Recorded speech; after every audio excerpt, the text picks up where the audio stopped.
Gaston Dreyfus qui est avec nous maintenant. Bonjour, merci beaucoup d'être là. On est content de vous recevoir en culture parce que voilà, la plupart des réalisateurs avec lesquels vous avez tourné, on les aime. Voilà, il y a Albert Dupontel, Édouard Baird, pour ne citer que. Et les films que vous avez faits, on les aime aussi. Vraiment, ça fait la peinturlure de compliments, mais c'est vrai. La Bostella, fan absolue, à quoi bon, enfermé dehors, 9 mois ferme, au revoir là-haut. Bon bref, voilà, on aime tout ça.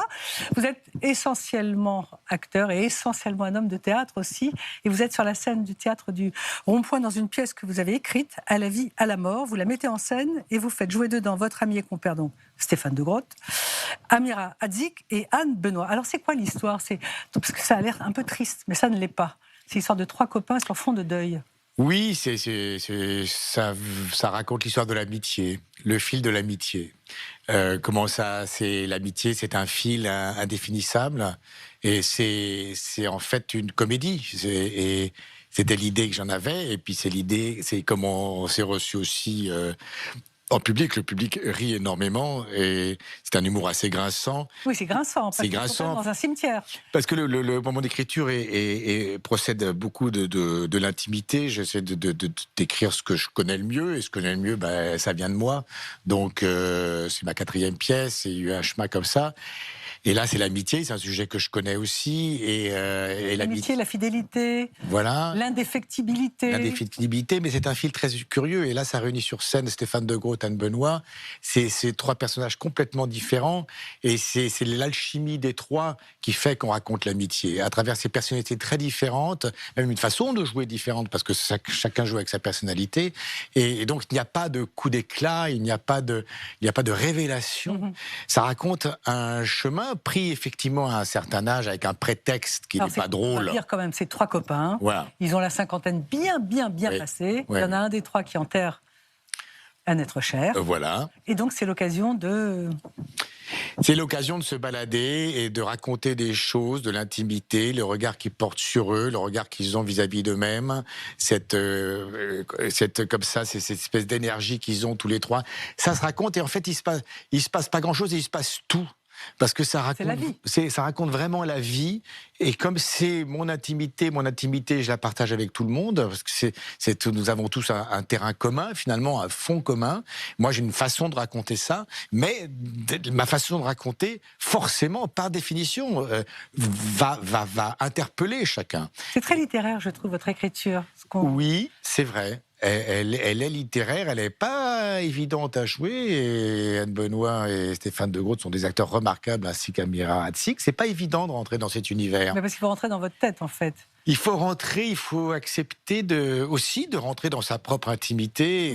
Pardon, je vous coupe, mais parce que vous avez donné les vrais prénoms de vos acteurs à vos personnages. Non, au début, oui. Ah, et vous avez arrêté? Oui, au début, oui, parce que je m'en mêlais les pieds, je ne sais plus qui était qui, avec des prénoms fictifs. Donc j'ai pris les vrais prénoms. Comme ça, je savais pour qui j'écrivais, parce que j'écris pour les acteurs qui ont été choisis, pour Stéphane, pour Anne et pour Amira. Et donc, et puis après, une fois que la pièce était terminée, j'ai choisi des prénoms. Voilà. Mais ça veut dire que quand on a passé la cinquantaine, on refait le bilan de sa vie, on pense à ses désirs, à ses ratages.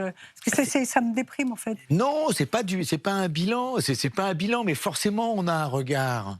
Forcément, on a un regard. Oui, mais seul dans sa chambre, le soir. Non, mais c'est pas déprimant, mais forcément, on a un regard. Mais ce regard-là, il peut être stimulant aussi. C'est-à-dire que ce qu'il raconte, j'écris quand même pour le théâtre et pour que les gens s'amusent. Bien sûr.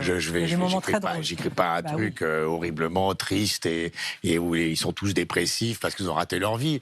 C'est pas ça. Mais de toute façon, on sait bien que le ratage au théâtre est très drôle. On sait bien que c'est ça qui nous fait rire. Hein. C'est les personnages un peu négatifs qui nous font rire. Donc c'est ça aussi que je cultive. C'est cette espèce de ratage qui n'en est pas un. Parce que l'amitié va tout sauver de toutes les manières.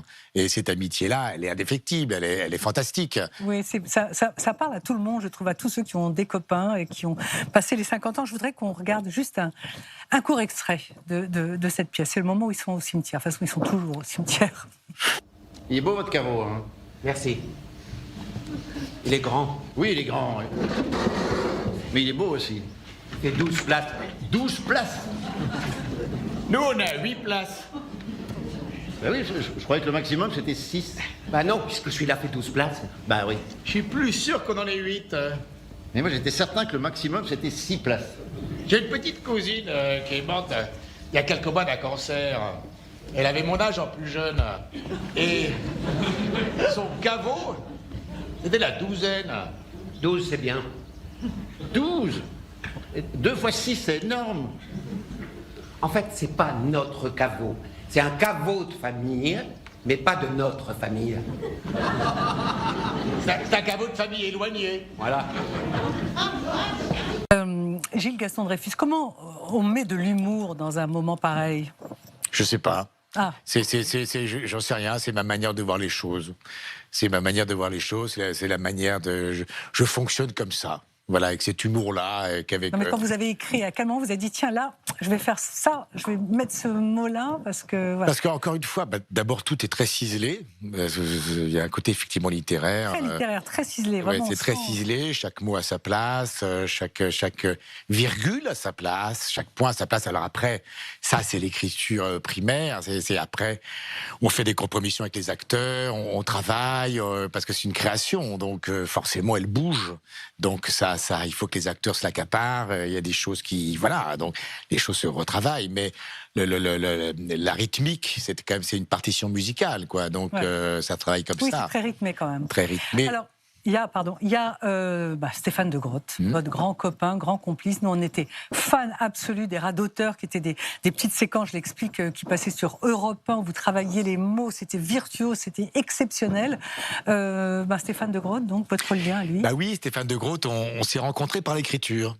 C'est-à-dire, un jour, on s'est croisés dans une épicerie, et puis on s'est dit bonjour, et puis on s'est vus après, on a déjeuné ensemble, et puis notre amitié s'est fondée sur l'écriture, l'espèce de complicité qu'on a eue tout de suite, cette même façon de rire sur les mots, cet humour-là, cette dérision, ça va vite. Rebondir, ça va très vite, et voilà. Et après, on a toujours cherché des moyens de travailler ensemble, et c'est évidemment lui qui m'avait proposé les radoteurs et l'idée qu'il avait eue, et après. C'était très monté les radoteurs. Vous pourriez le faire là maintenant ou pas? Ah non, c'est impossible parce que Stéphane, il réalisait l'émission également. Ça. Hein. Et ça, c'était le nerf du truc, parce que nous, on improvisait tous les deux pendant, je ne sais pas, X temps, une demi-heure, 1 heure.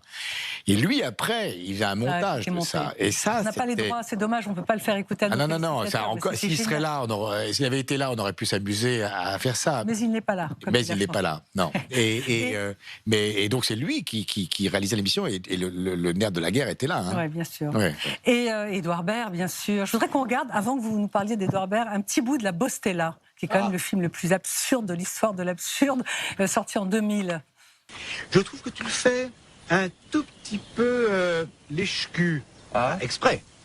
Hein, je trouve ça pas évident. Je sais pas ce que vous en pensez, les autres. Hein, je me permets d'intervenir, hein, parce que comme hier, je t'ai senti un tout petit peu en demande. Oui, non, mais ça m'aide bien. Hein. De béquilles. Non, merci beaucoup. En tout cas, mais là, tu vois, j'ai l'impression que je le sentais bien, que je suis bien dedans. No problemo. Écoutez, cher ami, moi je veux bien être l'invité de votre émission. Oui, Julio. Là.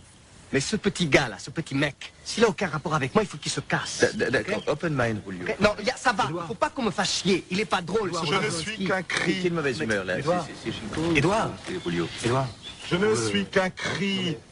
Je ne suis qu'un Attendez, cri. vous allez le répéter à peu près combien de fois? Non, mais je pense qu'il est bon de bien le marteler. C'est subliminal, vous voyez. D'accord, sans doute, oui, vous n'êtes qu'un cri. Gilles Gaston Dreyfus, votre lien avec Édouard Baird? C'est un lien. Maintenant, on peut dire que c'est une vieille amitié avec Édouard. Et là aussi, on s'est rencontrés par le travail, par l'intermédiaire de Marc Ocherki, mon excellent camarade, producteur émérite, et qui nous avait présenté. Il avait amené Édouard voir une pièce qui, a priori, qui était, je me souviens très bien, c'est une pièce de l'Arche Lorraine qui s'appelait Démon, qui avait mis en scène Gérard de Sarthe à Créteil. Et en fait, il m'avait amené dans le centre de visionnage. Voilà, il avait fait. J'avais travaillé avec Ariel Wiesman à l'époque et lui dans une émission qu'il faisait pour la télé à l'époque.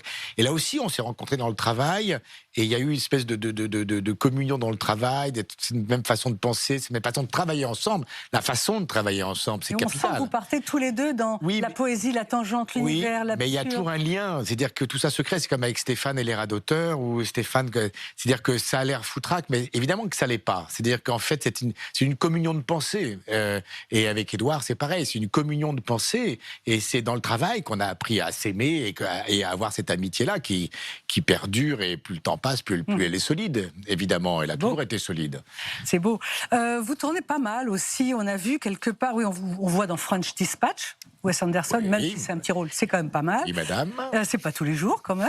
Ridley Scott. Oui. Et donc ma question c'est, à votre avis, qu'est-ce que votre tête inspire? Pourquoi on vous choisit? Ben, c'est toujours un miracle. C'est-à-dire que quand on me choisit, je me dis, mais c'est incroyable, il y a Pourquoi moi X comédiens sur Terre, en France, et paf, on me choisit. Et, donc, c'est toujours, la plupart du temps, à la suite d'un bout d'essai, quand même. Hein, c'est pas un jeu de dés. Donc, je sais pas, parce que...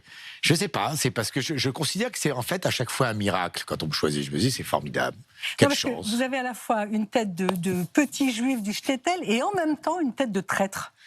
Oui, je sais pas quoi dire. En tout cas, ça n'a rien à voir, vous l'admettrez. Bien sûr que ça n'a rien à voir. Non, parce que j'ai passé du temps à me dire, mais dans quel film, voilà, un peu historique, voilà, et on se dit, vous pourriez être partout avec une casquette sans casquette, avec une veste sans veste, vous pourriez être partout. Ben oui, vous savez, voilà, c'est un métier où l'habit fait le moine. Hein, on vous met, là en ce moment, il y a une série qui s'appelle Louis XXVIII qui sort à la télévision, où je joue le rôle d'un cardinal. C'est une série réalisée par Géraldine de Margerie et Maxime Donzel.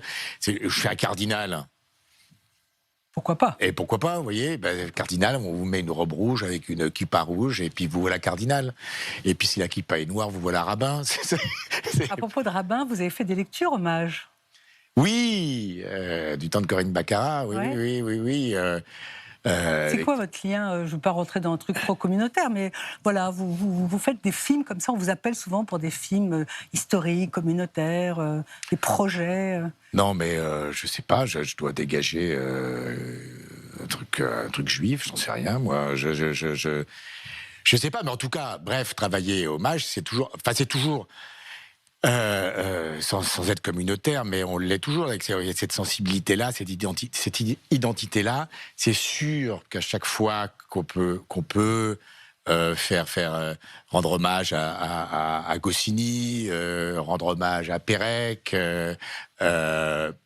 c'est d'abord un plaisir personnel, donc c'est formidable. Et votre lien à Albert Dupontel, pareil, c'est comme Édouard Baird, c'est-à-dire vraiment, il vous entraîne dans des univers fous. Dupontel, c'est pareil, on s'est rencontrés sur un plateau de tournage, après lui en tant que comédien, après il m'a proposé de jouer dans ses films, et là aussi c'est alors c'est encore une autre personnalité, mais ce sont des univers, très baroques. Que je sers avec plaisir, sans me poser de questions. Ça rentre comme ça, quoi. Ce sont des affinités de travail. Et lui aussi, on partage l'écriture, on passe de longs moments à parler écriture. Et dans cette exigence qu'il a, que nous partageons. Et c'est toujours le travail, cette façon de penser le travail. Et là aussi, je rentre dans l'univers d'Albert avec bonheur, parce qu'il a un univers... Voilà, pourquoi je me sens parce que vous sentez bien de ça. Voilà. Je me sens bien, c'est évident. Merci beaucoup Gilles Gaston Dreyfus. Gilles Gaston Dreyfus. Oui. Donc mise en scène en ce moment, à la vie, à la mort au Théâtre du Rond-Point. Oui, merci. Parfaitement, à 21h au Théâtre du Rond-Point jusqu'au 12 février. Eh bien c'est parfait. Merci beaucoup. Merci.